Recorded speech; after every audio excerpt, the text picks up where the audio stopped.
لله والصلاة والسلام على رسول الله.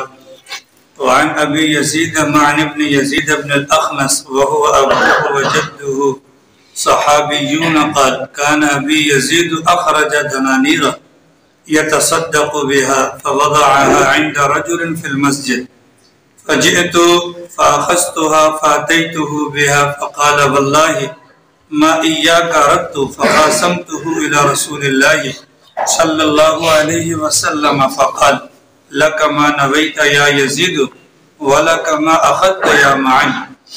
وعن أبي إسحاق سعد بن أبي وقاص مالك بن أهيب بن عبد مناف بن زهرة بن كلاب بن مرة ابن كعب بن لؤي القرشي الزهري أحد العشرة المشهود لهم بالجنة قال جاءني رسول الله صلى الله عليه وسلم يعودني عام حجة الوداع من وجع اشتد به فقلت يا رسول الله إني قد بلغ بي من الوجع ما ترى وأنا ذو مال ولا يرثني إلا ابنة لي أفتصدق بثلثي مالي قال لا قلت فالشطر يا رسول الله فقال لا قلت فالثلث يا رسول الله قال الثلث والثلث كثير أو كبير إنك أن تذر ورثتك أغنياء خير من أن تذرهم عالدا يتكففون الناس وإنك لن تنفق نفقة تبتغي بها وجه الله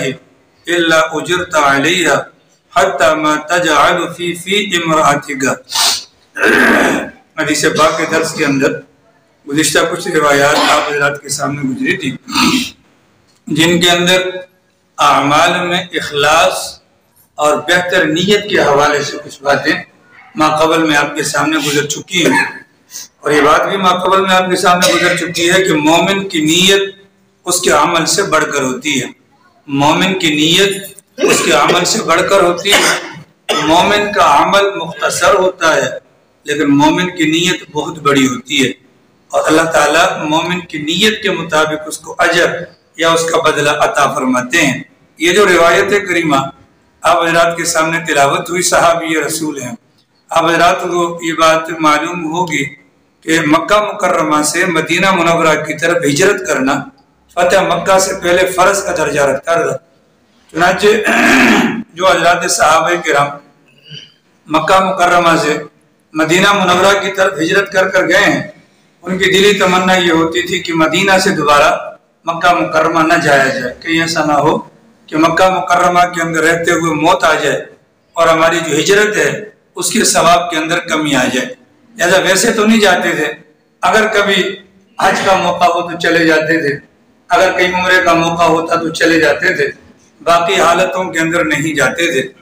لیکن جب حجۃ الوداع کا موقع آیا تو چونکہ وہ رسول اکرم صلی اللہ علیہ وسلم کی معیت کے اندر جانا تھا تو تمام صحابہ کرام تشریف لے گئے. تو یہ صحابی رسول بیان کرتے ہیں کہ حجۃ الوداع کے سال میں مکہ مکرمہ کے اندر رہتے ہوئے مجھے بیماری لاحق ہو گئی، اور بیماری ایسی کہ مکہ مکرمہ ہی کے اندر مجھے قیام کرنا پڑا، مکہ مکرمہ کے اندر ہی مجھے قیام کرنا پڑا، اور بیماری کی شدت کی وجہ سے مدینہ منورہ جانے کے لیے کوئی سبیل نہیں بن رہی تھی. ظاہر ہے کہ لمبا سفر ہے، بیمار آدمی کیسے جائے گا. رسول اکرم صلی اللہ علیہ وسلم کو میری بیماری کی اطلاع ملی تو پاک پیغمبر صلی اللہ علیہ وسلم میری عیادت کو تشریف لائے. اللہ کے نبی علیہ السلام کی آمد پر میں نے اپنے خدشے کا اظہار بھی کیا کہ سرکار میری جو بیماری کی حالت ہے وہ آپ کے سامنے ہے کہ بظاہر بچنے کے چانسز نہیں ہیں. اس بیماری کے اندر اگر میری موت واقع ہو گئی تو مکہ مکرمہ کے اندر موت واقع ہوگی تو میرا جو ہجرت والا ثواب ہے وہ کہیں گھٹ نہ جائے، کم نہ ہو جائے. اللہ کے نبی علیہ السلام نے اس مبارک حدیث کے اندر اس بات کا بیان ہے. ان کو اللہ کے نبی نے تسلی دی، گھبرانے کی ضرورت نہیں ہے، اس بیماری کے اندر آپ کو کچھ نہیں ہونا، اور اس بیماری کے بعد بھی آپ نے جینا ہے، اور جینے کے بعد آپ سے لوگوں نے فائدہ اٹھانا ہے، اور آپ کے ذریعے سے کچھ لوگوں کو اللہ نے تکلیف پہنچانی ہے. چنانچہ پاک پیغمبر صلی اللہ علیہ وسلم کی وہ جو پیشن ہوئی تھی وہ ہو بہو ہر بات صحیح ثابت ہوئی. ان کی بیماری بھی ختم ہو گئی اور پھر یہ آگے زندہ رہے. اللہ کے نبی کے مکمل حیات طیبہ کے اندر ابو بکر صدیق رضی اللہ تعالی عنہ کی مبارک زندگی کے اندر ان کے دور خلافت میں یہاں تک کہ عراق کو فتح ہوا تو ایک صوبے کا ان کو گورنر بنایا گیا اور وہاں پر رہے، مسلمانوں کو ان کی ذات سے فائدہ ہوا اور کافروں کو تکلیف پہنچی، اللہ کے نبی کی پیشن گوئی پوری ہو گئی۔ دوسری بات انہوں نے اس موقع پر یہ ارشاد فرمایا کہ سرکار آپ جانتے ہیں میرے پاس مال وغیرہ بھی موجود ہے، تو کیا آپ کی رائے ہے میرے مال کے بارے میں؟ کیا میں اپنے مال میں سے 2/3 مطلب 100 روپے میں سے 66 روپے اللہ کے راستے میں صدقہ کر دوں؟ سرکار نے فرمایا نہیں۔ اچھا حضور یہ بتلائے کیا میں 100 روپے میں سے 50 روپیہ کر دوں؟ فرمایا کہ نہیں۔ اچھا سرکار مجھے یہ بتلائے کیا میں 100 روپے میں سے 33 روپے اپنا صدقہ کر دوں؟ اللہ کے نبی نے فرمایا اتنا کرنے کی اجازت ہے لیکن یہ بھی بہت زیادہ ہے۔ اور پھر آگے سرکار نے اس کی لوجک ہے، اس کی وجہ بیان کی کہ تم اپنے بعد اپنے ورثاء کو مالدار چھوڑ کر جاؤ، تم اپنے بعد اپنے ورثاء کو مالدار چھوڑ کر جاؤ، یہ اس سے بہتر ہے کہ تمہارے بعد وہ لوگوں کے پاس جا کر بھیک مانگتے رہیں۔ ٹھیک ہے، اللہ کے نبی علیہ السلام نے اس سے ایک مسئلہ بھی بیان کر دیا کہ بہت سارے لوگ ایسے آپ نے دیکھے ہوں گے ہمارے ملک پاکستان میں کہ میرے مرنے کے بعد میری کل جائیداد کہاں ہے جی؟ مدرسے کو دے دی جائے، مسجد کو دے دی جائے، قیدی والوں کو دے دی جائے، خیراتی اداروں کو دے دی جائے۔ تو شریعت مطہرہ کا مزاج ہمیں بتلاتا ہے، اللہ کے نبی کی تعلیمات ہمیں بتلاتی ہیں آپ کے جو ورثاء ہیں وہ زیادہ حقدار ہیں، آپ کے ورثاء جو ہیں وہ زیادہ حقدار ہیں۔ تو جب آپ کے ورثاء زیادہ حقدار ہیں تو آپ کے مرنے کے بعد آپ کا مال ورثاء کا ہو جاتا ہے۔ پھر یہاں پر ایک بات اور بھی ذہن میں رہے، انسان اپنے مال کے بارے میں خود مختار ضرور ہے، انسان اپنا مال اپنی زندگی میں جس کو دینا چاہے دے سکتا ہے، لیکن جب انسان کے اوپر موت کے اثرات آ جائیں، ایسی بیماری ہو کہ جس کے اندر مرنا کنفرم ہے، اس موقع پر اگر وہ بندہ اپنے مال کے بارے میں اگر وصیت کرتا ہے کہ میرا مال فلاں کو دے دیں، فلاں کو دے دیں، اس وصیت کا اعتبار نہیں، اس وصیت کا اعتبار نہیں، کیونکہ اس موقع پر جب موت کے اثرات سامنے نظر آ رہے ہیں ان کا یہ وصیت کرنا اللہ کے لیے نہیں ہے بلکہ ورثاء کے حق کو مارنے کے لیے ہے۔ اور اللہ کے نبی علیہ السلام کی تعلیمات کے اندر یہ ملتی ہے بات کہ کسی کا حق مارا جائے، اس کو شریعت پسند نہیں کرتی۔ اگر بندہ وصیت کرتا ہے اس کی وصیت کا اعتبار ہوگا زیادہ سے زیادہ 1/3 کے اندر، 33% کے اندر اس کی وصیت کو مانا جائے گا، باقی اعتبار سے نہیں مانا جائے گا۔ یہ دو باتیں بیان کرنے کے بعد اب آگے جو اس باب سے متعلقہ بات ہے وہ یہ ہے کہ رسول اکرم صلی اللہ علیہ وسلم نے فرمایا کہ دیکھو بھی بات یہ ہے کہ تم اللہ کی رضا کے لیے جو کوئی بھی کام کرو گے، اللہ کی رضا کے لیے تم جو کوئی بھی کام کرو گے اس کام پر تمہاری نیت کی بنیاد پر تمہیں اجر ملے گا۔ کیا ملے گا؟ اجر ملے گا۔ یہاں تک کہ اگر بیوی کے منہ کے اندر لقمہ بھی ڈالتے ہو، اس لقمہ ڈالنے پر بھی تمہیں صدقے کا ثواب ملے گا۔ ٹھیک ہے، اب یہ کیا ہو گیا؟ یہ تو نیت کے اوپر ڈیپینڈ کرتا ہے۔ اب ہمارے دماغ میں یہ بات آ سکتی ہے کہ بیوی کے منہ میں لقمہ ڈالنے پر ثواب کیوں مل رہا ہے؟ اس کے پیچھے نیت ہے، اس کے پیچھے نیت ہے، یہ میری بیوی ہے، اگر یہ میرے لیے حلال نہ ہوتی تو اس کے منہ میں لقمہ ڈالنا میرے لیے حرام ہوتا، اب حلال ہے تو لقمہ ڈالنا بھی حلال، اگر یہ حرام ہوتی تو لقمہ ڈالنا بھی حرام ہو جاتا۔ یہ موبائل فون ہے، اس موبائل فون کے اوپر اگر کوئی بندہ گانا سنتا ہے تو گناہ ہے، فلم دیکھتا ہے تو گناہ ہے، نامحرم کی تصویر دیکھتے ہیں تو گناہ ہے، اور اگر اسی موبائل فون کے اندر تلاوت کلام پاک سنتا ہے تو ثواب ہے۔ ایسا ہے کہ نہیں؟ ثواب ہے کہ نہیں؟ کیوں؟ اگر اس موبائل فون پر گندی چیز دیکھنے پر گناہ ملتا ہے، اس موبائل فون پر اچھی چیز دیکھنے پر ثواب بھی ملے گا۔ اسی طریقے سے یہ ہماری ساری باتیں یہ ہماری نیت کے اوپر ڈیپینڈ کرتی ہیں۔ ہم اپنے گھر پر جاتے ہیں تو ہمارے گھر پر ہماری بیوی موجود ہے، ہمارے گھر پر ہماری بیوی موجود ہے، اس نیت سے اگر میں اس کے چہرے پر نظر ڈالتا ہوں کہ اس کو اللہ نے میرے لیے حلال کیا تو میری نگاہ حلال، اس نیت پر مجھے اجر۔ اگر اس موقع پر میں یہ سوچتا ہوں کہ اگر یہ میرے لیے حلال نہ ہوتی تو یہ نظر حرام، مجھے گناہ ملتا، تو نیت کی بنیاد پر انسان کے لیے فیصلہ ہوتا ہے۔ اس وجہ سے کہا گیا کہ مومن آدمی جو ہے نا، عمل تھوڑے ہیں لیکن اس کا اجر کیا ہوتا ہے؟ بہت بڑا۔ اور اجر کیسے بڑھتا ہے؟ ثواب کی بنیاد پر۔ ہم میں سے جن کے والدین حیات ہیں وہ بڑے خوش نصیب ہیں، اللہ تعالیٰ سب کے والدین کو حیاتی تھے، اور جن کے والدین حیات نہیں ہیں تو وہ کم از کم جمعہ والدین کی قبر کی زیارت کے لیے جائیں، اس کی بڑی فضیلت وارد ہوئی ہے۔ رسول اکرم صلی اللہ علیہ وسلم نے فرمایا کہ جو بندہ اپنے والدین کو خالی ایک نظر دیکھ لے، کتنی نظر دیکھ لے؟ ایک نظر دیکھ لے محبت کے ساتھ، اللہ تعالیٰ مقبول حج اور عمرے کا ثواب اس بندے کے نام اعمال میں لکھ دیتے ہیں۔ یہ کیا ہے؟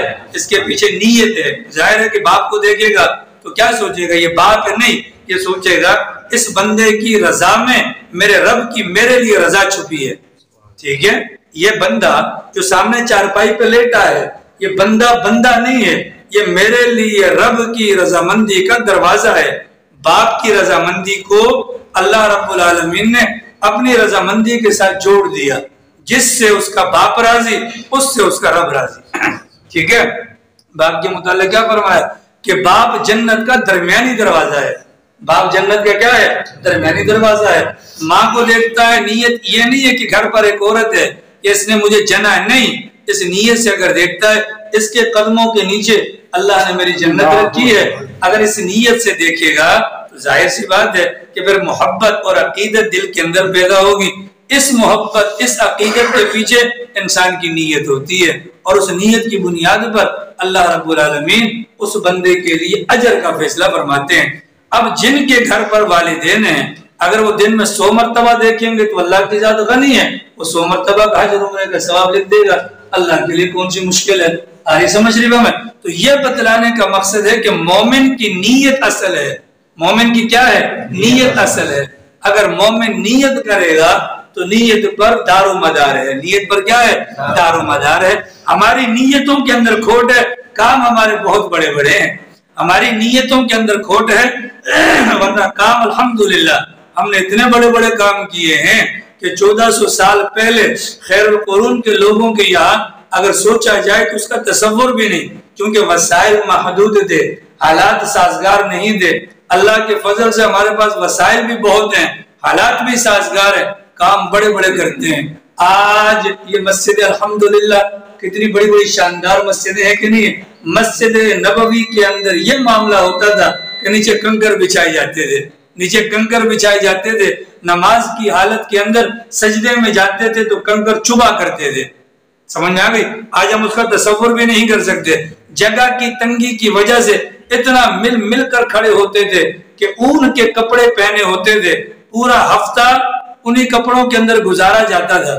ٹھیک ہے، جمعے والے دن مجمع زیادہ ہوتا تھا، حبس ہو جاتا تھا، اون کے کپڑوں میں پسینے کی وجہ سے بدبو آ جاتی تھی۔ اللہ کے نبی نے فرمایا کہ جمعے والے دن کپڑوں کو چینج کیا جائے اور غسل کا اہتمام کیا جائے۔ اس مسجد نبوی کے اندر بارش ہوتی تھی، چھت ٹپکتی تھی اور باقاعدہ کیچڑ نیچے زمین پر ہوا کرتا تھا۔ تو یہ حالات تھے اس زمانے کے، لیکن اعمال کے اعتبار سے اللہ اکبر۔ اور آج ہمارا الحمدللہ پنکھا نہ لگاؤ تو سارے یوں کرتے ہیں، RCC چھت بھی موجود ہے، ہر قسم کی سہولیات، اعمال ہیں پر نیت کے کیا ہے؟ کھوٹے۔ منافقاں تو خدا بچاوے۔ یہ منافق کیا ہوتا ہے؟ یہ منافق دل کا چور ہوتا ہے۔ ٹھیک ہے، ارے ڈاکٹر عبدالحی صاحب عارفی رحمۃ اللہ علیہ فرمایا کرتے تھے کہ اگرچہ مشکل ہے لیکن ناممکن نہیں۔ ہر عمل سے پہلے اپنے ہاتھ کو روک لو۔ میں کپڑے سلواتا ہوں کس لیے؟ کہ مجھے دل کرتا ہے، یہ تو کوئی نیت نہ ہوئی۔ کیوں؟ میرے پرانے کپڑے پھٹ گئے، یہ تو کوئی نیت نہ ہوئی۔ انسان یہ نیت کر لے، میں کپڑے سلوا رہا ہوں، میری نیت یہ ہے اس کپڑے کو پہن کر میں نماز پڑھوں گا۔ کپڑا جب تک باقی رہے گا اس بندے کو کپڑے کا ثواب ملتا رہے گا۔ کھانا کھانا ہے نا، کس لیے؟ پیٹ پوجا نہیں، کس لیے؟ طاقت نہیں، میں کھانا کھا رہا ہوں اس وجہ سے اللہ نے جان دی ہے، اس جان کا بھی حق ہے۔ میں کھانا کھا رہا ہوں کس لیے؟ طاقت ملے گی، اس طاقت کو اللہ کے دین کے لیے خرچ کروں گا، کھانے پر بھی ثواب ہو گیا۔ بیوی کی طرف دیکھتے ہیں، ماشاءاللہ بیوی کی طرف دیکھتے ہیں تو ذہن کے اندر نیت یہ ہو کہ ہم نے کتابوں کے اندر پڑھا جب میاں بیوی کو دیکھ کر ہنستا ہے، بیوی میاں کو دیکھ کر ہنستی ہے، اللہ ان دونوں کو دیکھ کر ہنستا ہے۔ اس نیت سے دیکھا جائے اگر آپ کو جو 12 بجے کے بعد جاتے ہیں ان کی بیوی ہنستی نہیں ہے، گالیاں دیتی ہیں۔ ٹھیک ہے، کیونکہ اس وقت 12 بجے کے بعد ہنسنا بند ہو جاتا ہے۔ عشاء کی نماز کے بعد حدیث پاک کے اندر آتا ہے انسانوں کے اندر 3 گروہ بن جاتے ہیں۔ پہلا گروہ وہ ہے عشاء کی نماز پڑھی جا کر سو گیا، فجر کی نماز کے لیے اٹھ گیا۔ ان کے لیے رات کا معاملہ ایسا ہے نہ کچھ آیا نہ کچھ گیا، ان کی رات پھر بھی بہتر ہے۔ نمبر 2، بعض ایسے ہیں رات کی تنہائی کو غنیمت سمجھتے ہیں اور تنہائی کے عالم کے اندر اپنی نیند بھی پوری کرتے ہیں، وقت ملتا ہے اللہ کے روبرو کھڑے ہو کر دعائیں بھی مانگتے ہیں۔ ان کے لیے ان کی رات 100% خیر کا باعث، ٹھیک ہے، اس لیے کہ آرام بھی کر لیا اور اعمال بھی کر لیے۔ اور بعض ہمارے والے ہمارے جیسے بدنصیب ہیں، عشاء ہوتی ہے تنہائی کو غنیمت سمجھ کر وہ دیگر مطلب یعنی کہ کاموں کے اندر لغویات کے اندر لگ جاتے ہیں، لغویات کے اندر لگ جاتے ہیں، لغویات کے اندر لگ جاتے ہیں۔ کیا کرتے ہیں؟ لغویات کے اندر لگ جاتے ہیں۔ پھر کیا ہوتا ہے؟ ان کے لیے رات کا یہ وقت 100% خسارے پر مبنی ہوتا ہے۔ تصور کریں ہماری رات کون سے اپنا کیٹیگری میں آتی ہے، سوچ لیجئے۔ پرانے زمانوں کی بات ہے جناب والا، اللہ کرے میں آپ کو بات سمجھا پاؤں۔ پرانے زمانوں کے اندر رات کو عشاء کے بعد لوگ بیٹھتے تھے، کہانیاں قصے چھیڑتے تھے، پوری رات لگے رہتے تھے۔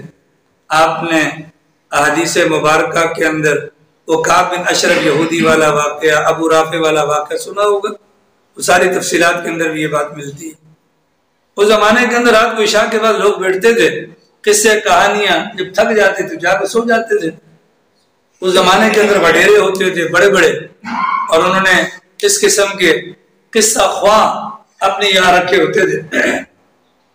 مولانا روم صاحب رحمۃ اللہ علیہ فرماتے ہیں کہ ایسا ہی ایک جگہ پر تھا کہ وہاں پر ایک بندہ تھا جو قصے کہانیاں سناتا تھا۔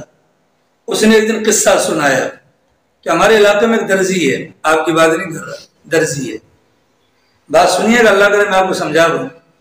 ہمارے علاقے میں ایک درزی ہے اور وہ درزی اتنا شاطر ہے کہ بڑے سے بڑا بندہ آ جائے اس کو وہ چونا لگا لیتا ہے، ٹیکا لگا لیتا ہے، کیسے؟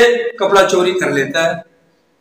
ہمارے علاقے میں ایک درزی ہے، وہ کپڑا چوری کر لیتا ہے، بھلے کوئی کتنا ہی شاطر دماغ کیوں نہ آ جائے۔ یہ اس کا واقعہ سنا رہا تھا، اس مجلس کے اندر ترک ایک بندہ بیٹھا ہوا تھا۔ اس نے کہا بات سنو، اس بندے کا پتہ مجھے بتاؤ، پتہ مجھے بتاؤ، وہ مجھے چونا نہیں لگا سکے گا۔ لوگوں نے کہا تو بچہ ہے ابھی اس کے سامنے، تو بچہ ہے، بڑے بڑے آ کر اس کے سامنے فیل ہو گئے۔ اب اور اس کے دل میں وہ آیا، اس نے کہا بھیا آپ پتہ تو بتائیں۔ خیر لوگوں نے کہا کہ وہ فلاں درزی ہے، ذرا اس کے پاس جائیں۔ یہ پوری رات سوچتا رہا کہ وہ کیسا شاطر دماغ ہوگا، میں یوں کروں گا وہ کروں گا، رات نیند پوری کی، صبح بالکل چاقو چوبند، بالکل اپنا جس کو بولتے ہیں کہ موڈ میں ایک قیمتی اپنی پوشاک لے کر گیا۔ السلام علیکم، یہ بہت قیمتی کپڑا ہے، ذرا میرا ناپ لے کر اس کو ذرا کاٹ دے کپڑے کو۔ اس کا مسئلہ ہی کوئی نہیں ہے، ٹھیک ہے۔ اب یہ بیٹھ گیا اور وہ کپڑا کاٹنے لگ گیا۔ اس نے اتنے پیار سے اس کو ڈیل کیا کہ اس کی باتوں میں مگن ہو گیا۔ دل میں کہہ رہا ہے کہ لوگ خامخواہ اس کے متعلق غلط باتیں کرتے ہیں، یہ تو ایسا نہیں ہے، خامخواہ ایسی باتیں کرتے ہیں، یہ تو ایسا نہیں، بہت پیارا آدمی ہے ماشاءاللہ، کتنے بہترین اخلاق کا مالک ہے۔ باتوں میں سے چائے بھی منگوا لی اور متاثر ہو گیا۔ باتوں میں کہنے لگا، یہ ترک بول پڑا آپ کے متعلق تو لوگ ایسی باتیں کرتے ہیں۔ تو وہ آگے سے ہنسا، اس کا لوگوں کی عادت ہے باتیں کرنے کی، کرتا رہنے دے، میں آپ کے سامنے کپڑا کاٹ رہا ہوں، میں نے کبھی کوئی چوری، میں نے آپ کے سامنے کوئی چوری کی؟ اس کا اور یقین بحال ہو گیا۔ چلیں یا ویسے ہی بیٹھے ایک لطیفہ سنا دوں آپ کو؟ اس نے بالکل سنا دے۔ درزی نے سنایا لطیفہ، ترک ہنسنے لگا، ہنستے لوٹ پوٹ ہوا، اس کی آنکھ بند ہوئی، یہاں سے کپڑا کاٹ کے ران کے نیچے چھپا لیے، ڈنڈی مار دی نا، ٹھیک ہے۔ اس کو مزہ آ گیا ترک کو، اس بالکل گھائل ہو گیا۔ اس کے بعد ایک اور ہو جائے، کہا چلو ایک اور کر لیتے ہیں جی، ایک اور لطیفہ سنایا، دوبارہ لوٹ پوٹ، وہ ترکوں کی آنکھیں ویسے چھوٹی ہوتی ہیں، وہ بند ہو جائے تو نظر کیا آئے گا، دوبارہ وہ کٹ کاٹا اور یہاں پر اس کو چھپا لیے جی۔ تھوڑی دیر کے بعد ترک نے دوبارہ کہا ایک لطیفہ اور ہو جائے، تو درزی کو شرم آ گئی، اس نے کہا بس کر چاچا بس کر، اگر تیسرا لطیفہ سنایا تیری قمیض تنگ ہو جائے گی، آری سمجھ میں؟ اگر تیسرا لطیفہ سنایا، ان لوگوں کے لیے پیغام ہے کہ جو دنیا کے اندر مگن ہیں، ہر بندہ اس ترک کی طرح یہ سمجھتا ہے کہ میں بہت چالاک ہوں. کیا سمجھتا ہے؟ بہت چالاک ہوں. اور وہ دنیا وہ درزی کی طرح ہے. وہ دنیا کیا ہے؟ درزی کی طرح ہے. وہ اپنا کام کرتی ہے، میٹھی میٹھی باتیں کر کر بندے کو اپنی جانب متوجہ کرتی ہے، اور ہاتھ کے اندر اس کی کینچی چل رہی ہوتی ہے. اور ایک وقت وہ آتا ہے کہ پھر یہ بندہ اتنا مگن ہو جاتا ہے اس کے پیچھے کہ پھر اگلے کو کہنا پڑتا ہے چاچا بس کر، چاچا بس کر. تو ہمارے لیے پیغام یہ ہے کہ جناب والا یہ راتوں کا معاملہ بڑا گڑبڑ ہے. کسی جگہ پر غالباً تبلیغی جماعت گئی تھی، یہودیوں نے دیکھا، تبلیغیوں سے پوچھا کہاں وہ؟ کہ اللہ کا دین پھیلانے کے لیے. تبلیغیوں نے اور کوئی بات نہیں پوچھا. یہ بتاؤ جی تمہاری فجر اور تمہاری عشاء اور تمہارے جمعے کے اندر نمازیوں کی کیا پوزیشن ہے؟ یہ یہودی نے پوچھا. تبلیغیوں نے کہا ماشاءاللہ یار جمعے والے دن تو بندے کے اوپر بندہ چڑھا ہوتا ہے، اور فجر اور عشاء کے اندر جماعت کے اندر اتنے بندے ہوتے ہیں کہ انگلیوں کے پھوڑے زیادہ ہیں، بندے کم ہوتے ہیں. ٹھیک ہے. اس نے کہا پھر ہمیں کوئی ٹینشن نہیں. کہا وہ کیوں؟ کہا ہم نے اپنے بڑوں سے سنا ہے کہ جس دن مسلمانوں کی فجر اور عشاء کی جماعت کے اندر افراد کی تعداد ان کے جمعے کے برابر ہو جائے گی، اس دن سے ہمارا سوال آنا شروع ہو جائے گا. آ رہی سمجھ میں؟ اب ہمارا معاملہ کیا ہے؟ ہم نے راتوں کا بیڑا غرق کر دیا. ہم نے راتوں کا بیڑا غرق کر دیا. اب اگر رات کو میں 2 بجے جا کر سوتا ہوں اور میں فجر کی نیت کرتا ہوں تو اس نیت کا اعتبار نہیں. جس نے فجر میں اٹھنا ہے وہ قیلولہ کرے گا، دوپہر کو سوئے گا. جس نے فجر میں اٹھنا ہے وہ رات کو الارم لگائے گا، وہ کہہ کر سوئے گا، وہ متوجہ ہوگا، اللہ سے مانگے گا. ہم میں سے کون ایسا ہے جوان مائی کا لال کھڑا ہو کر کہے کہ میری فجر چھوٹی، میری کیا ہوئی؟ میری فجر چھوٹی، اور فجر کے چھوٹنے پر میں نے اپنے اوپر جرمانہ لگایا، اپنے آپ کو ملامت کیا، میں نے ناشتہ چھوڑ دیا، میں نے ساری ضروریات کو ترک کر دیا. ایسا کوئی ہے؟ نہیں. تو پھر کہاں سے فجر پڑھیں گے؟ رات کو کیا کر دیا؟ ضائع کر دیا. تو نیت کے اوپر سارے کے سارے اعمال کا دار و مدار ہے. اگلی روایت کے اندر فرمایا گیا اللہ تعالیٰ تمہاری شکلوں کو نہیں دیکھتا، اللہ تمہارے جسموں کو نہیں دیکھتا، اللہ تمہارے مالوں کو نہیں دیکھتا، اللہ تمہارے قلوب کو دیکھتا ہے، اور اللہ تمہارے اعمال کو دیکھتا ہے. کس کو دیکھتا ہے؟ قلوب کو اور اعمال. ایک ہے دل اور ایک ہے عمل. ان دونوں کا آپس میں ربط ہے. دل خراب عمل خراب، عمل خراب دل خراب. یہ دونوں لازم اور ملزوم ہیں.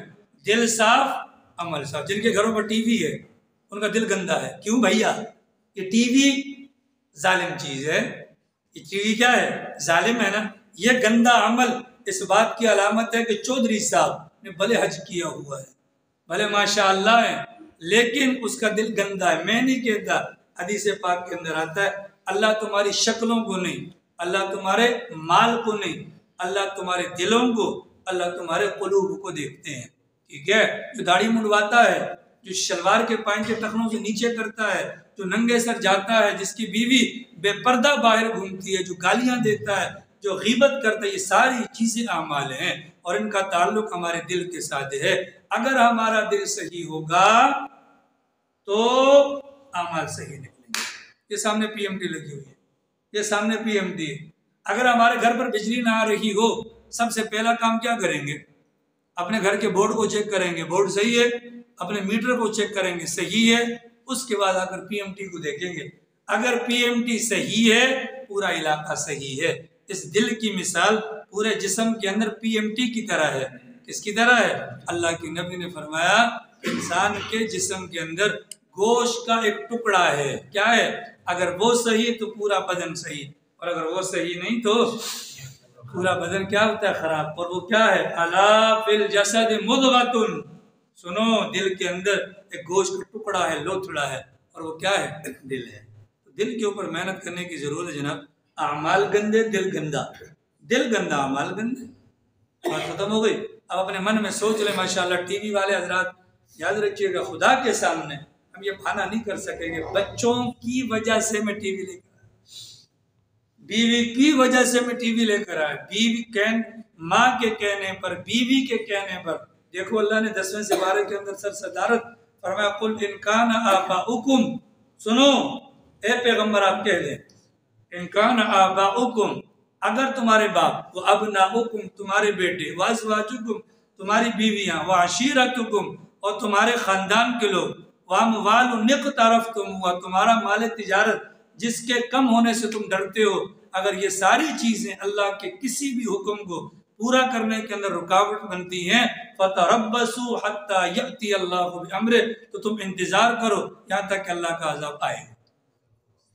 ماؤں کے کہنے پر، بیویوں کے کہنے پر لوگ داڑیاں منڈواتے ہیں، لوگوں کے کہنے پر عورتوں کو باہر بے پردہ بھجواتے ہو، کیا کریں جی؟ نہ کریں تو کیا ہوگا جناب والا؟ اللہ میاں کے سامنے نہ کریں تو کیا ہوگا والا بہانہ نہیں چلے گا۔ تو فرمایا دل پاک عمل پاک، دل گندا عمل بھی گندا۔ تیسری حدیث کے اندر فرمایا گیا کہ جب دو مسلمان آپس میں لڑائی لڑیں، ایک مسلمان دوسرے مسلمان پر ہتھیار اٹھائے قتل کرنے کے لیے، اللہ کے نبی نے فرمایا مارنے والا بھی جہنم میں اور مرنے والا بھی جہنم میں۔ ظاہر حیرانگی کی بات ہے، مارنے والے کا جہنم میں جانا سمجھ میں آتا ہے، مرنے والا کیوں جہنم میں جائے گا؟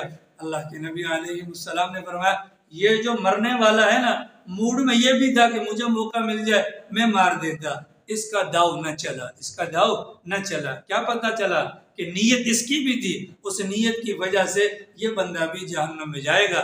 اگلی والی روایت کے اندر فرمایا گیا ایک بندہ ہے اور وہ بندہ کیا کرتا ہے کہ اللہ کے لیے، ایک بندہ ہے جہاد کے میدان میں، پوچھا صحابہ نے، ان میں سے ایک بندہ لڑتا ہے اپنی طاقت کے جوہر دکھانے کے لیے، ایک بندہ لڑتا ہے اپنی قومی حمیت، اپنی قومی غیرت کی وجہ سے، ایک بندہ لڑتا ہے ریاکاری کی وجہ سے۔ سرکار ان میں سے کون سا بندہ اللہ کے یہاں مقبول؟ سرکار نے فرمایا جہاد تو وہی ہے کہ جس کے اندر نیت اللہ کے دین کی سربلندی ہو۔ کیا مطلب؟ بظاہر تلوار تو چاروں لڑا رہے نا، لیکن اللہ کیا دیکھتا ہے؟ نیت کو دیکھتا ہے۔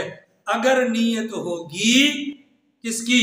دین کی سربلندی کی، تو فائدہ، ادروائز فائدہ نہیں ہو۔ اسی وجہ سے ہم کہتے ہیں کہ بارڈر پر کھڑے ہوئے ہمارے فوجی جوان، خدا کی قسم ان کی ایک رات کی جو چوکیداری ہے ہماری پوری زندگی کے برابر نہیں ہو سکتی، بہت بڑا کام کرتے ہیں۔ ٹھیک ہے، سورہ آل عمران کے اینڈ میں آتا ہے یا ایھا الذین آمنوا اصبروا وصابروا ورابطوا واتقوا اللہ لعلکم تفلحون۔ یہ جو مجاہدین ہوتے ہیں یہ بھی بڑے کام کے، ابھی تو الحمدللہ پاکستان کے اندر فوجی برادری کھڑی ہے، یہ جو رات کو ہم پرسکون نیند سوتے ہیں، پرسکون نیند سوتے، جیسے آپ لوگ اپنے بچوں کو مدرسے میں نہیں بھجواتے کہ پڑھے گا تو کھائے گا کہاں سے، ایسے ہی بہت ساری مائیں فوج میں نہیں بھجواتی کہ یہ آگے چلے گا، آگے چلے گا، لڑے گا، ہم کھائیں گے کہاں سے۔ جیسے وہ مائیں سلوٹ کے قابل ہیں جو اپنے بچوں کو مدارس کی راہ دکھاتی ہیں، ایسے وہی مائیں بھی سلوٹ کے قابل ہیں جو اپنے ننھے نوجوان بچوں کو فوج کے اندر بھرتی کر کے بارڈر کے اوپر کھڑا کرتی ہیں۔ ہماری چین کی نیند کے پیچھے ان کی بے سکونی شامل ہوتی ہے۔ آپ نے کیا کیا؟ ایٹم بم بنایا، ایٹم بم بھی چوڑیوں سے تو نہیں چلتا نا جناب، اس کے پیچھے جوان چاہیے نا، ٹھیک ہے۔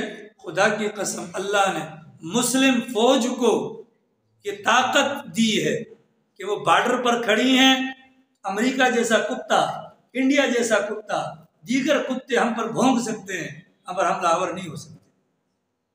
ساری سمجھ شریفہ میں تو یہ بات کیا کر رہے ہیں؟ یہ بھی جہاد ہے، یہ بھی کیا ہے؟ یہ بھی جہاد ہے۔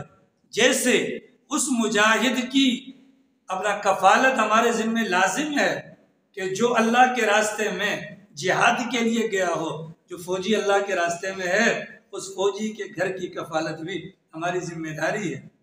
ساری سمجھ میں لَغَدْوَةٌ فِي سَبِيلِ اللَّهِ أَوْ رَوْحَةٌ خَيْرٌ مِّنَ الدُّنْيَا وَمَا، ایک شام، فوجی تو 6 مہینے کے بعد آتا ہے، اللہ کے نبی نے فرمایا ایک شام لگا دو، صبح اور شام، یا خالی ایک شام، یہ دنیا اور مافیا سے بہتر جن بیچاروں کی زندگیاں وہاں پر وہ گزر جاتی ہیں، ان بیچاروں کے متعلق ہمارا یہ تبصرہ فوجی مزے کر گئے جی، نہ بابا نہ۔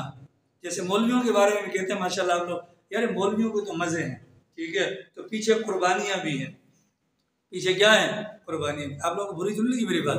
100 مرتبہ لگے کوئی مسئلہ نہیں، آپ نے کون سا اپنے بچوں کو فوج میں یا مدرسے میں بھجوانا ہے، ٹھیک ہے، آپ نے کہا انشاءاللہ الحمدللہ نیت کریں بھیا، نیت کریں۔ دیکھو وہ ہیں فوج، یہ بھی ہے فوج، فرق ہے، یہ خدائی فوج ہے اور وہ اپنا حکومت کی فوج ہے، اور دونوں فوج ہے، وہ اپنا کام کر رہے ہیں، ہم اپنا کام کر رہے ہیں، ہمارا ان سے ان کام سے کوئی اختلاف نہیں، ٹھیک ہے جناب والا۔ تو سارا دار و مدار کس پر ہے؟ نیت پر ہے، سارا دار و مدار کس پر ہے؟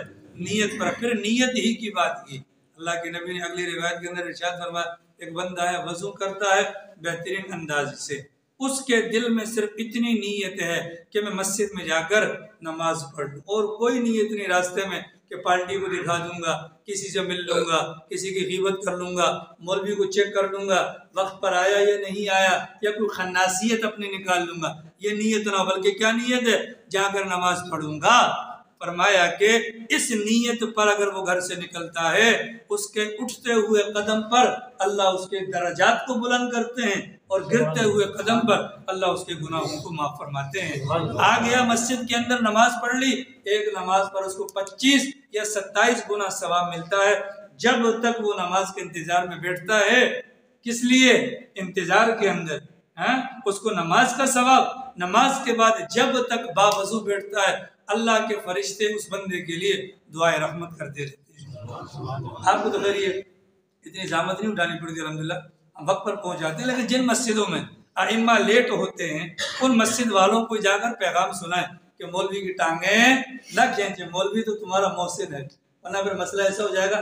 ایک بندے نے شادی کر لی، جس عورت سے شادی کی اس کا شوہر پہلے سے مر گیا تھا، وہاں سے بھی 13-14 بچے تھے۔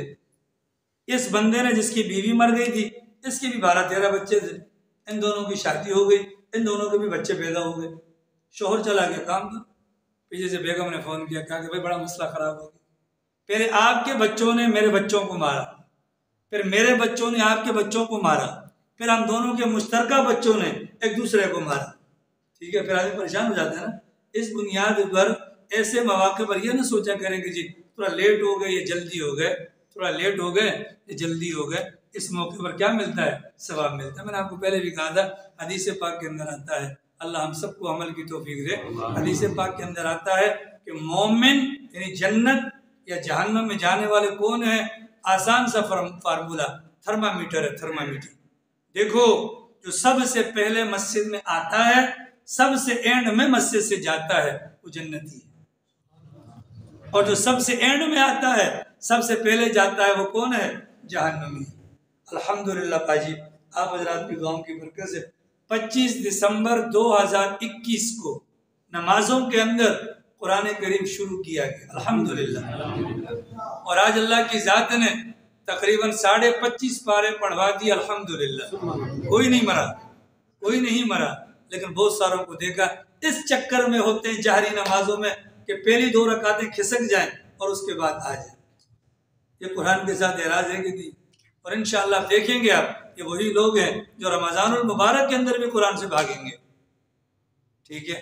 رجب کا مہینہ دانہ ڈالنے کا مہینہ، شعبان کا مہینہ پانی دینے کا مہینہ، رمضان کا مہینہ کھیتی کاٹنے کا مہینہ۔ رجب میں شروع کرنے کا مقصد یہ ہے، سمجھا کرو کبھی آپ کے پیسوں سے ماشاءاللہ شیر ہو گئے ہیں، ٹھیک ہے، آپ نے جو پیسے دیے اس کے مطابق اتنا ہی بنتا ہے، ایسا نہ ہو کہ مولانا نے نکاح پڑھایا، مولانا نے نکاح پڑھایا، نکاح پڑھانے کے بعد مولانا کو فیس دی 10 روپے، کتنے؟ نہیں، مولانا سے پوچھا گیا مولانا فیس کتنی ہے؟ تو مولانا کو شغلی تھا، اس نے کہا کہ بقدر حسن، بقدر حسن، اگلوں نے نکال کر دے دی 10 روپے، مولانا نے کہا اتنے کم؟ کا حسن دیکھ لے۔ اب جب حسن دکھایا تو مولانا چیخ پڑا کہ بقایا واپس لے جائے، بقایا کیا کریں؟ واپس لے جائیں۔ تو یہ فرمایا کہ بھئی اصل چیز کیا ہے؟ نیت ہوتی ہے۔ فرشتے کیا دعا کرتے ہیں؟ اللہم ارحم، اے اللہ ان پر رحم فرما۔ آپ میں سے جس کا مجھ سمیت وضو باقی ہے اس کے لیے خدا کی قسم فرشتے دعا کرتے ہیں، جب تک وضو باقی رہے گا۔ اللہم ارحم، اے اللہ ان پر رحم فرما، اللہم اغفر لہو، اے اللہ ان کو معاف فرما، اللہم تب علیہ، اے اللہ ان پر متوجہ ہو، ما لم یؤذ فیہ، جب تک بیٹھنے والے کسی کو تکلیف نہ پہنچے۔ اس کو کیا کریں؟ اب تکلیف کسی سے پہنچتی ہے، ہر بندہ سوچ لیتا ہے، پر ما دام فی مجلسہ الذی صلی فی، جس جگہ پر نماز پڑھی جب تک وہاں پر بیٹھا رہے گا فرشتوں کی دعا ملتی رہے گی اس کو، ٹھیک ہے جناب والا۔ تو یہ ساری باتیں جو آپ کے سامنے بیان ہوئی ان کا تعلق کس سے؟ نیت سے. جو بندہ یہاں بیٹھے گا کیوں بیٹھے گا؟ کیوں بیٹھے گا؟ ہاں ثواب مل جائے نا. اللہ پاک کی ذات کے پاس ثواب کی کمی نہیں. اللہ کے پاس ثواب کی کمی نہیں. تو مسجد میں آنے سے پہلے جب نماز کے لیے جائیں تو نیت کو ٹٹول لیں. کیوں جا رہے ہیں؟ نماز کے لیے. صرف نماز کے لیے. صرف اور صرف نماز کے لیے. کس کے لیے؟ اللہ کے گھر جا رہے ہیں. دماغ میں یہ سوچ لیا کریں اللہ کو سب سے زیادہ پسندیدہ جگہ مساجد، سب سے ناپسند بازار. اس نیت سے آئیں اللہ کی پسندیدہ جگہ پر جا رہا ہوں. تو نیت کو ٹٹول کے آئیں گے نا. یہ والا اسٹائل چھوڑ دیں. موبائل دینا، موبائل کوئی ہے؟ موبائل دینا. یہ والا اسٹائل چھوڑ دیں. میں آپ کو اسٹائل بتاتا ہوں لوگوں کا نا. یہ والا یہ اسٹائل چھوڑ دیں. اس میں نیت نہیں ہوتی. تو یوں کرتے کرتے سیدھا لیٹرین نہیں جایا کر. ٹھیک ہے، لیٹرین جا کر وہاں پہ زور مار کے پھر اس کے بعد باہر نکل کر پھر بھی پوری کوشش ہوتی ہے موبائل کے ساتھ کھیلتے کھیلتے مسجد میں آتے ہو. نیت کب کی ہے مجھے یہ بتاؤ. نیت کب کی ہے مجھے یہ بتاؤ. نیت نام ہے دل کے ارادے کا. لوگ یہ کہتے ہیں، ہم بھی یہ کہتے ہیں، حدیث میں بھی یہی آیا. لیکن سوال یہ کہ آپ کے موبائل فون پر آپ کی نظر ہے، آپ کی سوچ تو یہاں پر ہے. کیا آپ اتنے بڑے اللہ والے بن گئے کہ ماشاءاللہ آپ کا دل اللہ اللہ سے ایک دم بھی غافل نہیں ہوا؟ یہ فضولیات چھوڑ دیں. اذان ہو گئی، خالق سے رابطہ شروع، مخلوق سے رابطہ ختم. پھر تو ہمیں فائدہ ہوگا. اس نیت پر ہمیں اجر ملے گا. اور اللہ نہ کرے چلو جی نماز پڑھتے ہیں، یہ کام بھی دیکھ لیں گے وہ بھی دیکھ لیں گے، تو ساری زندگی نمازیں پڑھتے رہو. نماز ایک فرض ہے، قرض اتر جائے گا، لیکن جہاں تک اس کا ثواب ہے وہ ہمیں نہیں ملے گا. آج آپ حضرات کے سامنے ریاض الصالحین کی حدیث نمبر 6 سے لے کر حدیث نمبر 11 تک کا بیان ہوا.